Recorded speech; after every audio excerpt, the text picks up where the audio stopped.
Hello বন্ধুরা, তোমরা সবাই কেমন আছো? আমি অনেক ভালো আছি। অনেক দিন পর ভিডিও দিলাম। মাঝখানে আমার শরীরটা বেশ খানিকটা দিন ভালো ছিল না।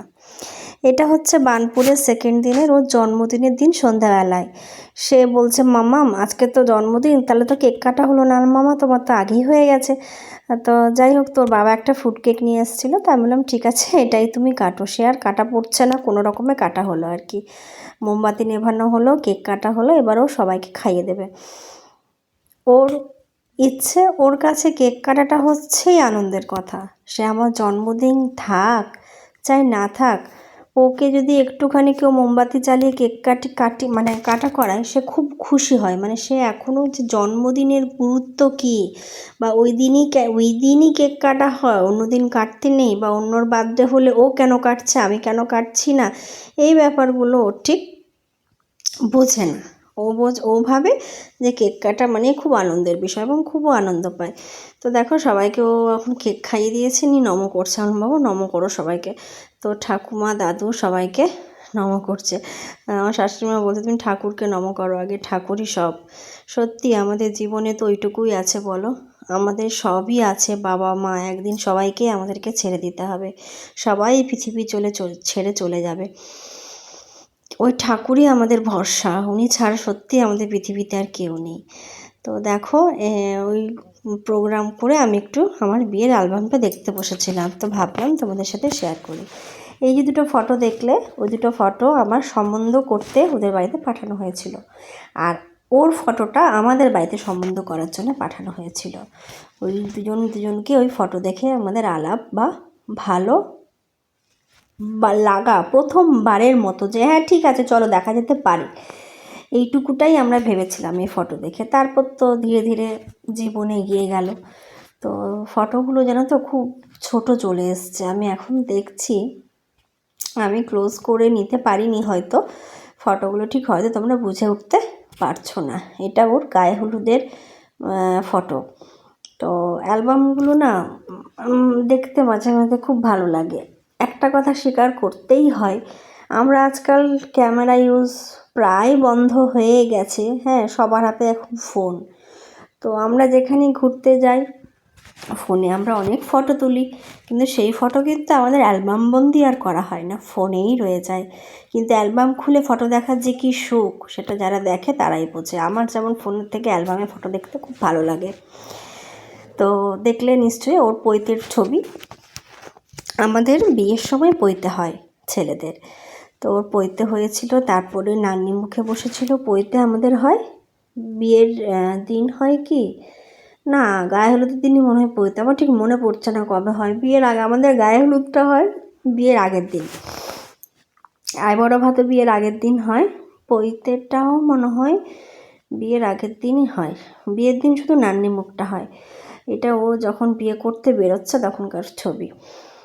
তো সত্যি দূরের ফটোগুলো না একটু ক্লোজ দিলে তোমরা ভালো করে বুঝতে পারতে। ফটোগুলো খুব দূরে হয়ে গেছে, তাই জন্য ঠিক বোঝা যাচ্ছে না। হাসি দেখো, ছেলের হাসি আর ধরে না, কি না সে বিয়ে করতে যাচ্ছে। এই হচ্ছে, সে ভাবি যে তখন সেই মুহূর্তগুলো কতটা বেশি আবেগপূর্ণ বলো বা ভালো লাগা, মানে একটা এক্সাইটমেন্ট কাজ করে। আজকাল আমরা হয়তো দিনে আরও আমাদের জীবনের দিনগুলোতে এই রিপিটেশন করব, বাট ওই ফিলিংস, ফার্স্ট ফিলিংস কিন্তু সত্যি ভোলার মতো না। প্রথমটা প্রথমই হয়, যতবারই আমরা কেননা বিবাহবার্ষিকীতে করে থাকি না কেন, কিন্তু বিয়ের ওই প্রথম রাতটার কথা কিন্তু সারা জীবন মনে থেকে যায়। তো আমার দেখো, আমার জেঠু এটা, আর এদিকে আমার জেঠিমার মা আছে। তো বোঝা যাচ্ছে না দূর থেকে, জেঠুই আমাকে দান করেছিল, মানে বিয়েতে আমাকে জেঠু জেঠিমাই মিলেই আমাকে দান করেছিল। আমার বাবার ফটো এখানে বিশেষ নেই, কারণ বাবা কাজে ব্যস্ত ছিল বলে বাবা ক্যামেরার সামনে বেশি আসেনি আর কি। এটা হচ্ছে শুভ দৃষ্টি, এটা হচ্ছে মালা বদল ছবিগুলো। আর এখানে দেখো হস্তবন্ধন হচ্ছে, আর এটা হচ্ছে আমাদের ওই জামাই বরণ করে সেইটা আর কি। তো আমাদের রিচুয়ালস তো প্রচুর থাকে, প্রচুর রিচুয়ালস। এটা হচ্ছে প্রথম ধাপের বিয়ে কমপ্লিট হয়ে সেকেন্ড ধাপে যখন বসেছিলাম, তখন সিঁদুরদান হয়েছিল। সিঁথিটা খুলে দিয়েছিল, তারপরে সিঁথিটা পরেই সিঁদুরদান হয়েছিল। এটা হচ্ছে সিঁদুরদানের ফটো। আমাদের লাল সিঁদুরে কিন্তু সিঁদুরদান হয় না, আমাদের মেটে সিঁদুরে সিঁদুরদান হয়। তো এই হচ্ছে ব্যাপার। অনেক রকম নিয়ম থাকে, সবই পালন করেই বিয়ে হয়। আর আমার মতে বিয়ে হলে সব নিয়ম পালন করেই সামাজিকভাবে বিয়েটা হওয়া উচিত। যাদের রেজিস্ট্রি ম্যারেজ হয় বা আজকাল দুই পক্ষ মিলে একটা পার্টি থ্রো করে দিল, বিয়ে কমপ্লিট, সেটা আলাদা ব্যাপার, সেইখানে আমি যাচ্ছি না। কিন্তু যাদের সামাজিকভাবে বিয়ে হয় তাদের আমার মনে হয় প্রত্যেকটা রিচুয়ালস মেনেই বিয়ে হওয়াটা উচিত। তো দেখো আমার বিদায় হয়ে গেছে, আমি চলে এসেছি শ্বশুর বাড়িতে। এটা হচ্ছে আমার বউ ভাতের দিন সকালে ভাত কাপড়ের সময়তে। আর এর আগে তোমরা দেখলে বিয়ের দিনকে যে নিয়মগুলো ছিল সেগুলোর ফটো আছে কিনা বলতে পারছি না, দেখালো পেরিয়ে গেল মনে হচ্ছে। আর এটা হচ্ছে আমার বউ ভাতের রাতে। তো আমার বেনারসিটা বউ ভাতেরটা ছিল সবুজ আর বিয়েরটা ছিল লাল। তো ওর বন্ধুরা সবাই এসেছিল এখানে, আরও অনেক আত্মীয় স্বজন সবাই ছিল। তো এটা হচ্ছে আমার এক সম্পর্কের দেওর হয়, আমার বরের ভাই। আর এটা হচ্ছে আমার ঠাকুমা শাশুড়ি।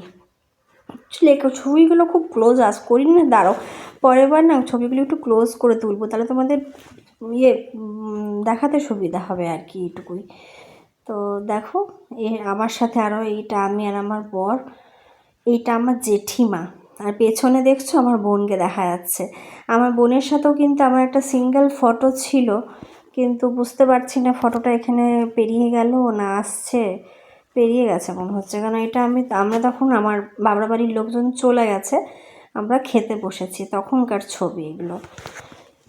তো মেয়েদের জীবনটাই তো এটা, ছোট থেকে বড় হও, তারপর বিয়ে, তারপর সংসার, একটা নির্দিষ্ট গতিতেই সব চলতে থাকে। আমারও একটা ছোট্ট মেয়ে আছে, জানি ওরও হয়তো জীবনে এই দিনটা আসবে। আশা করি ওর জীবনে এই দিনটা খুব ভালো মানুষের সাথে আসুক। দিনটা হয়তো সবারই আসে, মানুষটা যাতে ভালো হয়, জীবন সঙ্গী যাতে ভালো হয়, এই আর কি। তো চলো তোমরা সবাই ভালো থেকো, সুস্থ থেকো, আনন্দে থেকো এবং নিজে খুব ভালো থেকো। নিজেকে ভালো রাখাটা